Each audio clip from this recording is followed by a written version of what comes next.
سورہ اعراف میں اللہ نے سب سے پہلے انسان کی پیدائش کا واقعہ بیان کیا ہے کہ تم پیدا کیسے ہوئے. اس کو بھی آج کل جو یونیورسٹیوں میں پڑھے لکھے لوگ ہیں نا, یہ آدم علیہ السلام کی مٹی سے پیدائش, پھر اللہ نے حکم دیا فرشتوں کو کہ سجدہ کرو, ان تمام چیزوں کا انکار کرتے ہیں, کہتے ہیں یہ سائنس سے ثابت نہیں ہے. یہ دنیا کی سب سے بڑی بے وقوفی ہے کہ جو چیز سائنس کی فیلڈ نہیں ہے وہ بھی کس کے پہ ڈالی جائے, سائنس سے.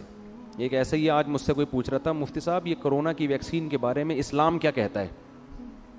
میں نے کہا یہ ایسا ہی ہو گیا جیسے آپ سے کوئی پوچھے بخار میں پیناڈول کھانی چاہیے یا نہیں کھانی چاہیے, اسلام اس بارے میں کیا کہتا ہے. او بھائی یہ اسلام کی فیلڈ بولو.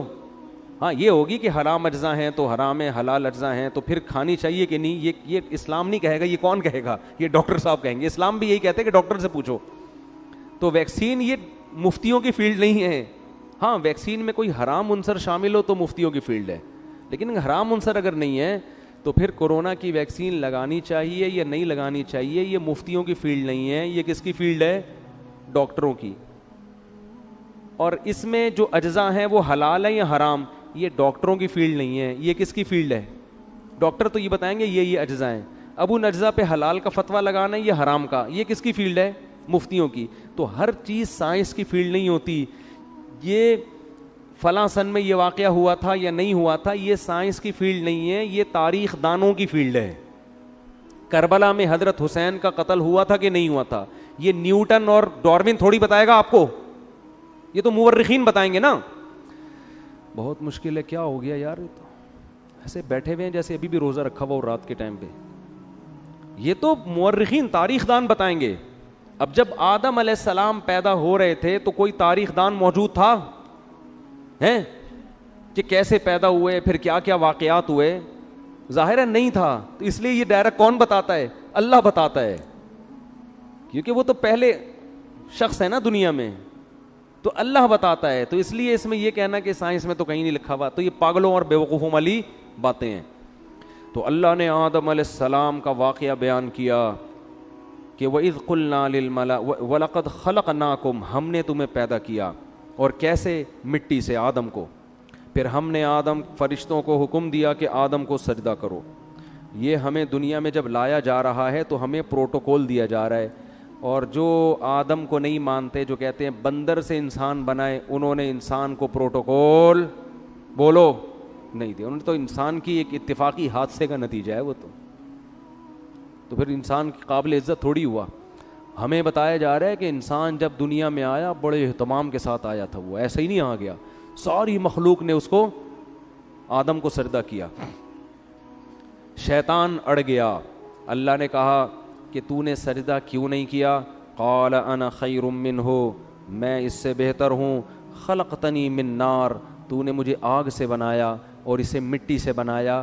آگ مٹی کو سجدہ نہیں کر سکتی.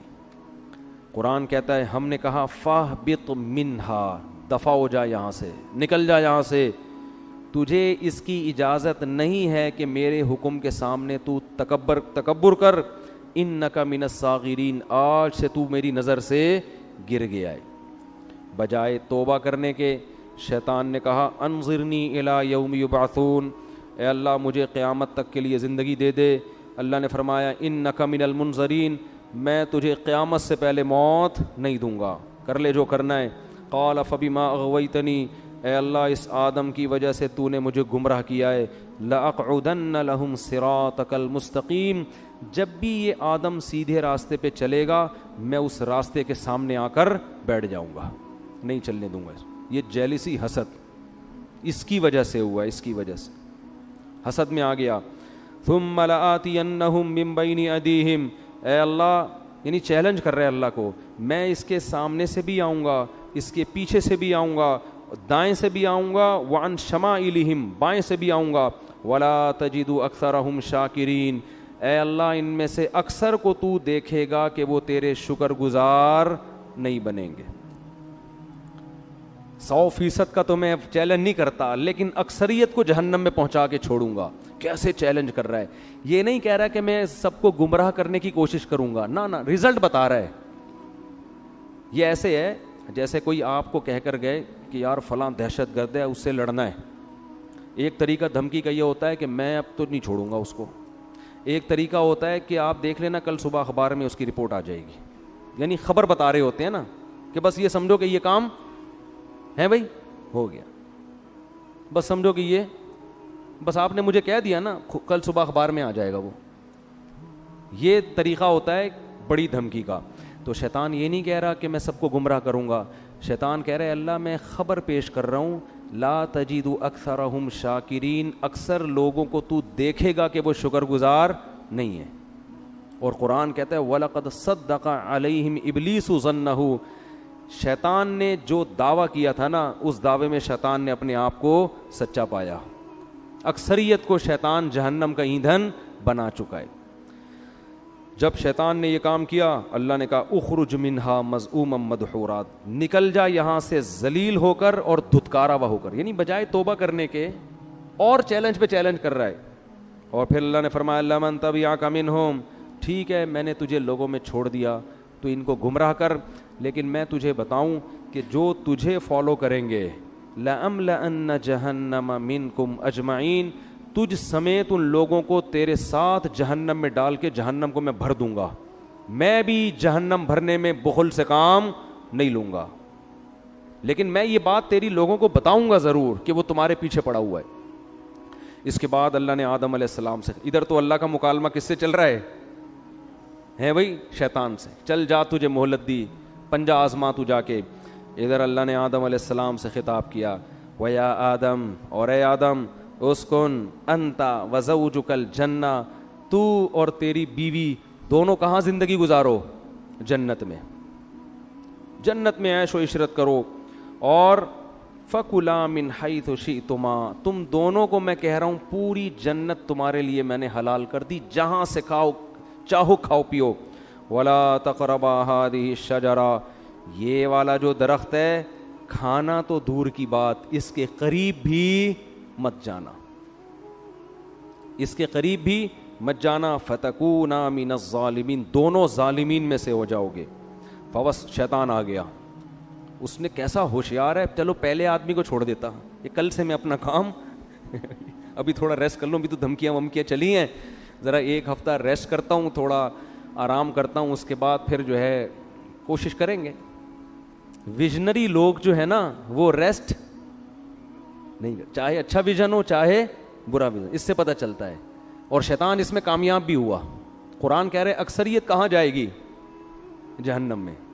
شیطان نے جو کہا تھا نا کر کے دکھایا, لیکن بے وقوف یہ نہیں دیکھ رہا کہ میں بھی تو جا رہا ہوں ٹھیک ہے نا, یہ بے وقوفی ہے اس کی.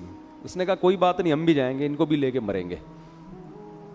تو اسی وقت سے شیطان نے کام اپنا شروع کر دیا. یہ جنت میں کیوں چلے گئے, قرآن کہتا ہے فوسوس لہما الشیطان, دونوں کو جا کے دل میں وسوسے ڈالنا شروع کیے شیطان نے, دل میں وسوسے. لیبدیہما وقال ما نہاکما ربکما عن ہذہ الشجرہ, ان کے دل میں جا کے خیالات ڈالے کہ دیکھو پوری جنت میں ہر چیز کھانے کی اللہ نے اجازت دے دی ہے, یہی والے پہ پابندی لگائی ہے, اس کا مطلب اس میں کچھ ایسی خاص چیز ہے جو دوسروں میں نہیں ہے. یہ انسان کی نیچر ہے کہ جس چیز سے روکا جائے نا, آپ تجربہ کر کے دیکھ لیں, گھر میں نا ایک الماری رکھیں اور ہر جو دراز ہوتی ہے نا اس میں کسی میں لاک نہ لگائیں, ایک میں لاک لگا دیں, اس میں کچھ بھی نہیں ہے, اس میں مری ہوئی چھپکلیاں ڈال دیں آپ. بے شک بچوں کو بولیں کہ اس کو نہیں کھولنا, بچے کسی کو نہیں کھولیں گے سوائے اسی کو کھولنے کی, ان کو ہوگا. وہ یہ شیطان وسوسے ڈالتا ہے, وہ نافرمانی کرواتا ہے.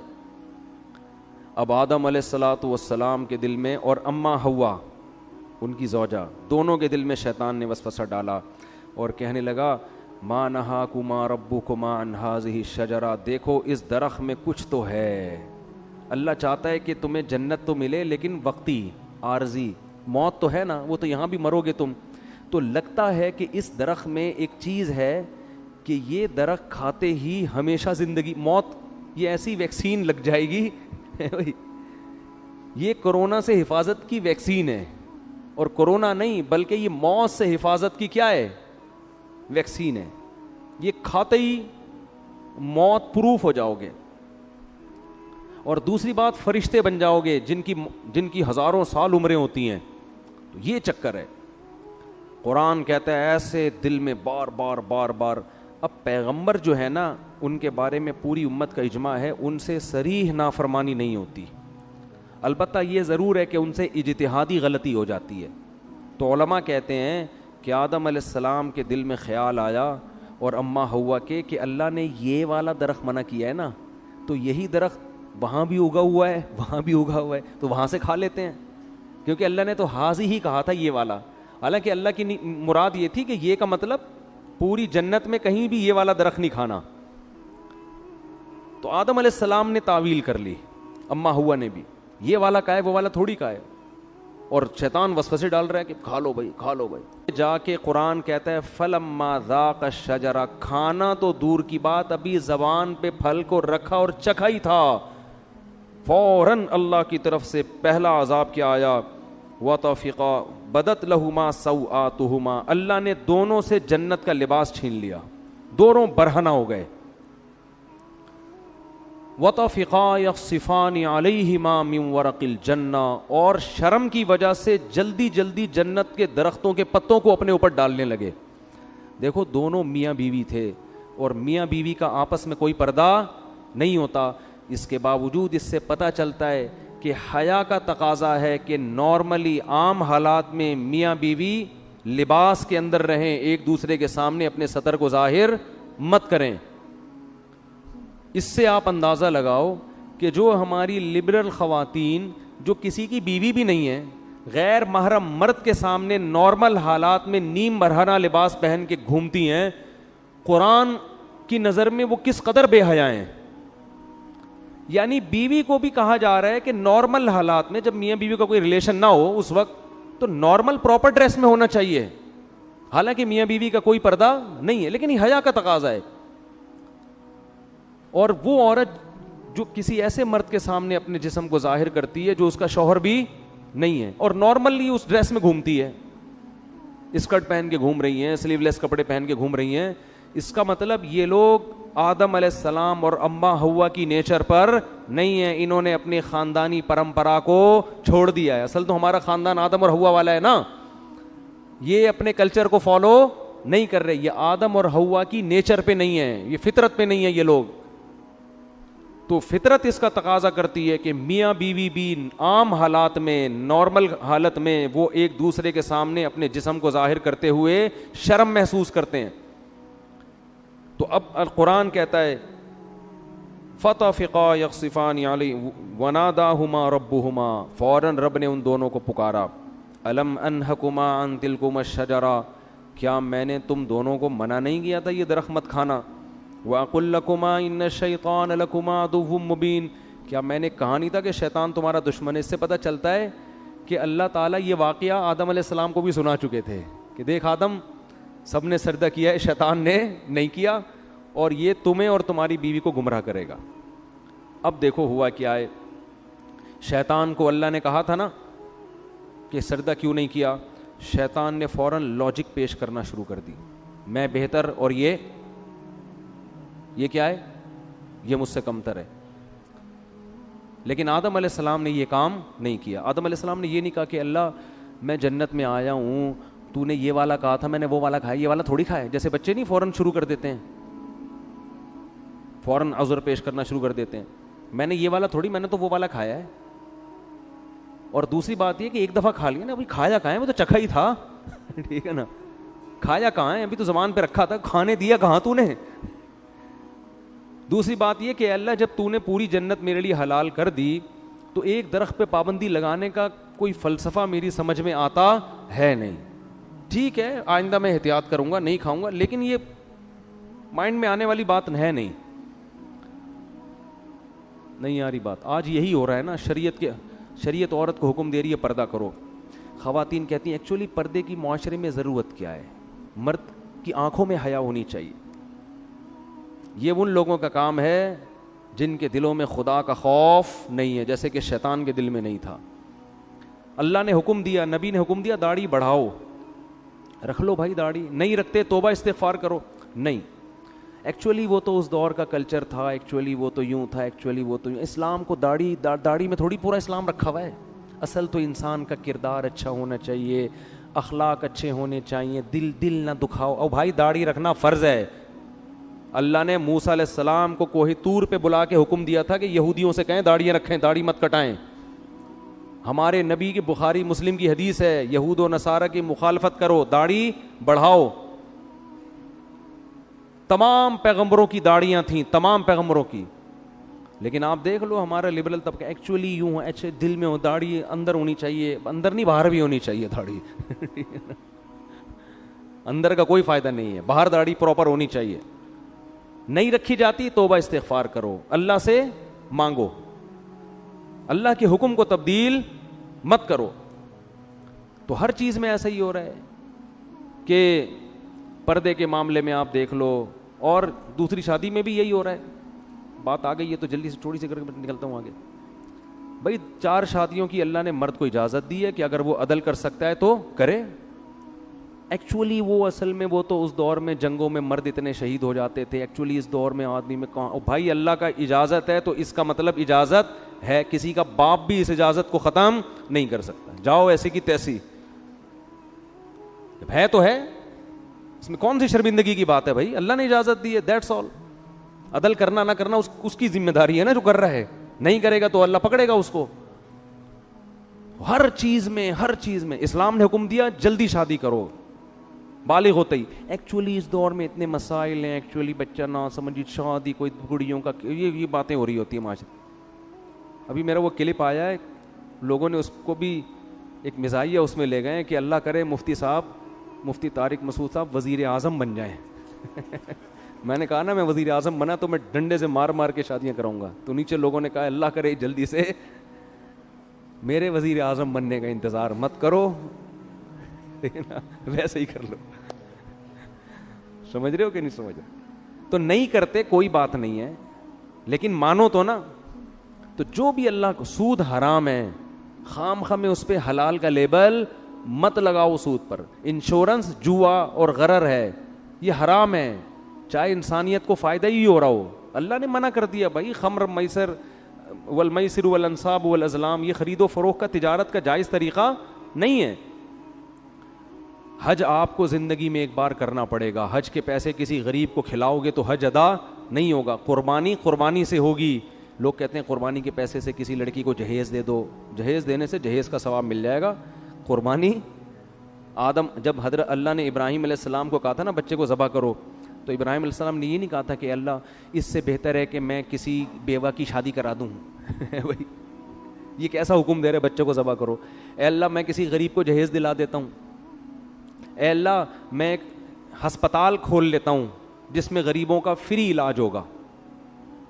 اگر ابراہیم علیہ السلام اللہ سے اس قسم کے اعتراضات کرتے نا تو خلیل اللہ نہ بنتے. یہ شیطان کا کام ہوتا ہے کہ میں کیوں کروں, یہ کچھ اور بول دے.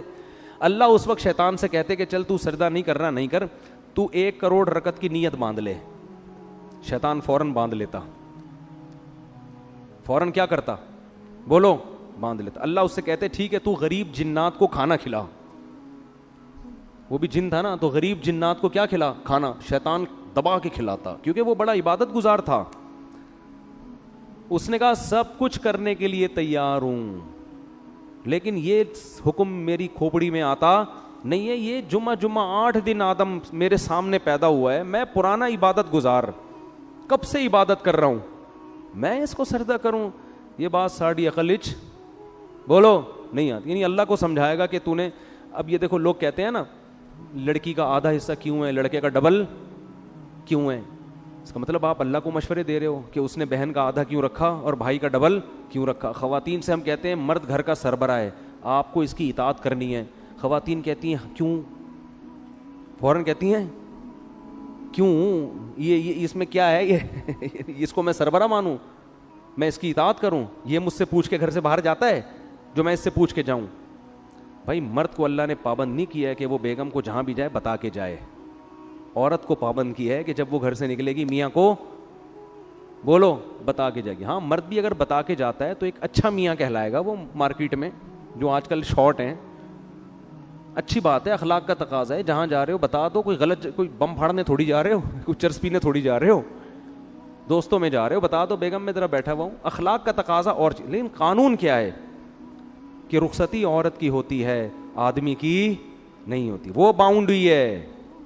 لیکن آج کل سسٹم الٹ, آدمی کی ایسی کی تیسی ہو جاتی ہے, کم بخت 2 منٹ نہیں کہیں بیٹھ سکتا, لوکیشن پہ پتہ چل رہا ہوتا ہے کہاں بیٹھا ہوا ہے اس وقت. پوری میپ پہ لوکیشن ڈالی ہوئی ہوتی ہے, اپنے بندے کا ڈی این اے ڈالا ہوا ہوتا ہے اس میں. تو لوگ پھر ڈپریشن میں آتے ہیں, یار گھر سے باہر کہیں آزادی ختم ہو گئی. تو اس کو اللہ نے پابند کیا ہے. ہاں پابند کا یہ مطلب نہیں کہ جیل خانے میں ڈال دیا, اب اس کو کہیں جانے ہی نہ دیں آپ, لیکن شوہر کو اعتماد میں لینا ضروری ہے. اب خواتین کہتی کیوں, ہم تو مرد کے برابر ہیں. بھائی اللہ نے نہیں بنایا آپ کو, للرجال علیہن درجہ, اللہ کہتے ہیں میں نے مرد کو عورت پر ایک درجہ فضیلت دی ہے. تو عقل مند عورت کہے گی بھائی اللہ نے اس میرے میاں کو میرا سربراہ بنا دیا, اے اللہ میں تیرے حکم پہ راضی ہوں, اگرچہ مجھے کھوپڑی میں آتا نہیں ہے, لیکن میں اس کو سر کا تاج بناؤں گی, اس کی خدمت کروں گی, اس کو عزت دوں گی, اس کو احترام دوں گی. عقل مند عورت یہ کرے گی کس کو خوش کرنے کے لیے, اللہ کو, کہ بھائی یہ بھی مر جائے گا ایک دن تو مجھے اللہ اس پہ کیا دے گا, اجر, کہ تو نے اپنے شوہر کو راضی رکھا تھا. اور اللہ نے میاں کو پابند بنا دیا کہ سارا خرچہ کس کے ذمے ہے, تمہارے ذمے. اب میاں بیوی کو سمجھا رہا ہوتا ہے ایکچولی آج کل مہنگائی کا دور ہے, ایکچولی تم بھی جاب کرو, دیکھو گھر مل کے ایسے نہیں ہوتا, یہ ٹوپی ڈرامے ہیں بھائی. جب اللہ نے کہہ دیا بما انفقوا من اموالہم, مہنگائی ہو یا سستائی ہو, گھر کا سارا خرچہ کس کے ذمے ہے, آدمی کے ذمے. تو اب اللہ کو مشورے دینے کی ضرورت, بولو نا یار, نہیں ہے. تو ہم سب ہیں شیطان ہی, ٹھیک ہے نا, جس طرح سے اسٹائل ہے نا ہمارا, بدنام شیطان کو کیا ہوا ہے, کام سارے ہمارے بھی وہی ہیں. تو شیطان نے کہا تھا نہیں میری کھوپڑی میں نہیں آ رہا, آدم کو اللہ نے کہا میں نے منع کیا تھا مت کھانا, تو آدم علیہ السلام نے یہ نہیں کہا ایکچولی اللہ مجھے اصل میں کنفیوژن ہو رہی تھی تھوڑی, یہ والا یا وہ والا, تو اصل میں وہ نا نا نا نا نا نا, جیسے ہی اللہ نے کہا میں نے منع کیا تھا, آدم نے کہا ربنا ظلمنا انفسنا, دونوں مل کے دعا مانگنے لگے میاں بیوی, اے ہمارے رب ہم نے اپنی جان پہ ظلم کیا, کوئی عذر نہیں, غلطی ہو گئی. وَإِن لَّمْ تَغْفِرْ لَنَا, اب بھکاری بن کے مانگ رہے ہیں, اللہ اب تیرے رحم و کرم پہ ہیں ہم, تو چاہے تو شیطان کی طرح ہمیں بھی دھتکار سکتا ہے ہمیشہ کے لیے, لیکن ہم تباہ ہو جائیں گے, ہم کیا ہو جائیں گے, برباد, ہم پہ طرز کھا اور ہمارے اس جرم کو معاف کر دے. اللہ کو یہ کلمات اتنے پسند آئے, قرآن کہتا ہے ثم اجتباہ ربہ فتاب علیہ وہدا, 3 احسان کی اللہ نے آدم پر. ایک اجتباہ, آدم کو کی دوبارہ ویسے ہی سلیکشن ہو گئی جیسے پہلے, جیسے کسی عہدے سے برطرف کر دیا جاتا ہے نا, ایسا جو صاحب کو نکال دیا فوراً وہ عہدہ کیا ہو گیا, بحال. تو اللہ کی نظر میں آدم کا جو مقام تھا نا اس غلطی سے پہلے, اللہ کہتے ہیں اجتباہ, وہ مقام میں نے آدم کو دوبارہ دے دیا. ثم اجتباہ ربہ فتاب علیہ. نمبر 2, گناہ بھی معاف کر دیا, صرف دنیاوی لحاظ سے جو عہدہ ملا تھا وہ واپس نہیں ملا, بلکہ جو غلطی تھی وہ بھی معاف. اور پھر ایک اور احسان یہ کیا, وہدا, آئندہ کے لیے ان کو یہ توفیق دی کہ سیدھے راستے پہ چلیں اور ایسی غلطی نہ کریں. یہ تگڑی توبہ کی علامت ہوتی ہے کہ دوبارہ گناہ سے انسان کی حفاظت. ایسا بنا دیا کہ اب غلطی پروف ہو گئے, کیا ہو گئے, اب نہیں ہوگی یہ غلطی, اب میں حفاظت کروں گا آپ کی توبہ مجھے اتنی پسند آئی ہے, اب آپ سے یہ غلطی میں نہیں ہونے دوں. شیطان وسوسے ڈالے گا, اب میں شیطان کی راہ میں رکاوٹ بنوں گا. بعض دفعہ ایسی خاندانی توبہ انسان کرتا ہے کہ اللہ پھر اس کو توفیق دیتے ہیں کہ وہ غلطی سے بچے, لیکن پھر بھی غلطی ہوتا ہے پھر بھی توبہ کرو. تو اس سے ہمیں پتہ چلتا ہے کہ بھائی ہم خطا کے پتلے ہیں, ہم سے ہو جائے گی تو ہم شیطان والے راستے پہ نہیں چلیں گے, توبہ کریں گے اللہ سے. جب اللہ نے آدم علیہ السلام کو یہ فرمایا تو اللہ نے فرمایا توبہ تو قبول ہے, لیکن اب آپ کو زمین پہ رہنا ہے. یہ تو ایک میں نے ریہرسل کروائی تھی, ٹھیک ہے نا, جنت دکھائی آپ کو کہ آپ کو اس کے لیے بنایا ہے, اور توبہ کی آپ نے, تو اب آپ اصل میں تو آپ کو دنیا کے لیے پیدا کیا ہے میں نے. اب آپ دنیا میں جاؤ گے اور آپ کی اولاد پیدا ہوگی, جو جنت میں مزے تھے وہ اب آپ کو نہیں ملیں گے, اور آپ جا کے یہ اعلان کر دیں اپنی آنے والی نسلوں میں کہ جو دوبارہ اس جنت میں جانا چاہتا ہے وہ اپنے آپ کو غلطیوں اور گناہوں سے بچا کے. اب یہ فری میں نہیں ملے گی, یہ محنت پہ ملے گی. ابھی تو میں نے آپ کو فری میں دے دی تھی, ٹھیک ہے نا, اب یہ جنت دوبارہ فری میں نہیں ملے گی. جزاء بما کانوا یعملون, جو عمل کرے گا اس کو ملے گی, اور جو عمل نہیں کرے گا وہ اس جنت سے محروم. پھر اللہ نے اس واقعہ سنانے کے بعد فرمایا یا بنی آدم لا یفتننکم الشیطان کما اخرج ابویکم من الجنہ. اے بنی آدم, اے انسانوں, دیکھو شیطان تمہیں اسی طرح ورغلا کے جنت سے محروم نہ کر دے جیسے اس نے تمہارے باپ آدم اور حوا کو نکلوایا جنت سے. سمجھ میں آ رہی ہے بات کہ نہیں آ رہی؟ اللہ ہمیں تنبیہ کر رہے ہیں کہ آدم کو تو جنت میں جاتے ہی پیچھے پڑ گیا تھا, تو تم بھی جب بالغ ہوتے ہو نا اور احکام کے مکلف ہوتے ہو, اسی وقت شیطان تمہارے پیچھے پڑ جاتا ہے. اور اللہ نے فرمایا انہ یراکم ہوا وقبیلہ من حیث لا ترونہم. شیطان اور اس کے شتونگڑے یہ تمہیں اس طرح سے دیکھ رہے ہیں کہ تم اس شیطان کو دیکھ نہیں سکتے, یہ تمہیں نظر نہیں آتا. اس میں اللہ نے جواب بھی دے دیا کہ ہو سکتا ہے یونیورسٹی کے کسی پروفیسر کو اعتراض ہو کہ وہ شیطان ہے کہاں, ہمیں تو نظر آ نہیں رہا. تو اللہ نے فرمایا کہ وہ تمہیں نظر نہیں آئے گا لیکن شیطان کو تم نظر آ رہے ہو. یہ ایک حقیقت ہے, ہر چیز سائنس ٹریس نہیں کر سکتی. شیطان مادی چیز نہیں ہے, اور سائنس کا جو ٹاپک ہے نا وہ مادی چیزوں پہ ہے. بہت سی اور اللہ نے ایسی مخلوق پیدا کی ہے جو ہمیں نظر نہیں آتی, وہ ہماری لیبارٹریوں میں ٹریس ہی نہیں ہو سکتی ہے. تو اللہ نے فرمایا انہ یراکم ہوا وقبیلہ, شیطان اور اس کے قبیلہ تمہیں جس طرح سے دیکھ رہا ہے تم اس کو بولو نہیں دیکھتے. اور اللہ نے آگے بس بھی آیت پڑھ کے اپنے بیان ختم کرتا ہوں. فرمایا انا جعلنا الشیاطین اولیاء للذین لا یؤمنون, ہم نے شیطان کو ان لوگوں کا دوست بنایا ہے جن کا آخرت پر ایمان کمزور ہوتا ہے. اگر جنت پر آخرت پر ایمان مضبوط ہو, اس کا استحضار ہو, تو شیطان کا وار پھر آسان نہیں ہوتا. تو اس سے پتہ چلتا ہے کہ شیطان کے شر سے بچنے کے لیے یہ ضروری ہے کہ موت کا, قبر کا, آخرت کا استحضار کیا جائے, بار بار سوچا جائے کہ ایک دن آئے گا, ہمیں اللہ کے سامنے حساب دینا ہے. اور اسی سورہ اعراف میں اللہ نے فرمایا کہ جو لوگ آخرت کو بھول کے بیٹھے ہوئے ہیں نا, الیوم ننساہم کما نسوا لقاء یومہم ھذا, آج کے دن ہم ان کو ایسے ہی بھول جائیں گے جیسے یہ دنیا میں حساب کتاب کے دن کو بھول گئے تھے. پھینک دیں گے ہم ان کو آگ میں اور بھول جائیں گے ہم, کیونکہ انہوں نے دنیا میں حساب کتاب کو یہ بھول گئے تھے. تو اس سے پتہ چلتا ہے بھائی کہ ہمیں حساب و کتاب کے دن کو بار بار یاد رکھنا ہے. گھروں میں اس کا تذکرہ کیا کریں, دوستوں میں تذکرہ کیا کریں. بھائی ایک دن حساب و کتاب کا آنے والا ہے. پیغمبروں کو اللہ عدالت کے کٹہرے میں کھڑا کرے گا, ہم اور آپ کس کھیت کی مولی ہیں بھائی.